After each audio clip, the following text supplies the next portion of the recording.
Hello ဒီနေ့ကျတော့ interface စပြန်ရင်ရလာတာပေါ့နော်သူကကျတော့3ခုဝယ်တပူးထရဆိုတော့အားလုံးပေါင်း4ဘူးပေါ့နော်ပြီးကျတော့ဒီလိုမျိုးအပူးကြီးပါရှင်သူကကျတော့တပူးဆို900 ml ရှိပါတယ်တံပရာတီးအနက်အရက်မွေး intervenor နာနဲ့တာလေးလောင်းထဲလိုက်ပေါ့နော် inter အနက်မွေးလေးရှိချင်ကြီးတော့ပေါ့နော်အရှင်မတွေအတွက်ဆိုတော့အရက်ကိုတင်တော့ပါတယ်ရှင်3ဘူးဝယ်တပူးထရဆိုတော့အားလုံးပေါင်း4ဘူးကြီးရောက်သွားမယ်ပေါ့နော်ဆက်ကလည်းအရန်တန်တို့ထဲမှာကျတဲ့ဒီလိုမျိုးဆိုတော့ pick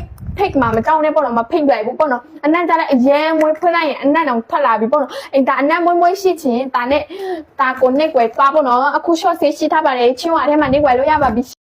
Hello ဒီနေ့ကျတော့ interface စပြန်ရင်ရလာတာပေါ့နော်သူကကျတော့3ခုဝယ်တပူးထရဆိုတော့အားလုံးပေါင်း4ဘူးပေါ့နော်ပြီးကျတော့ဒီလိုမျိုးအပူးကြီးပါရှင်သူကကျတော့တပူးဆို900 ml ရှိပါတယ်တံပရာတီးအနက်အရက်မွေး intervenor နာနဲ့တာလေးလောင်းထဲလိုက်ပေါ့နော် inter အနက်မွေးလေးရှိချင်ကြီးတော့ပေါ့နော်အရှင်မတွေအတွက်ဆိုတော့အရက်ကိုတင်တော့ပါတယ်ရှင်3ဘူးဝယ်တပူးထရဆိုတော့အားလုံးပေါင်း4ဘူးကြီးရောက်သွားမယ်ပေါ့နော်ဆက်ကလည်းအရန်တန်တို့ထဲမှာကျတဲ့ဒီလိုမျိုးဆိုတော့ pick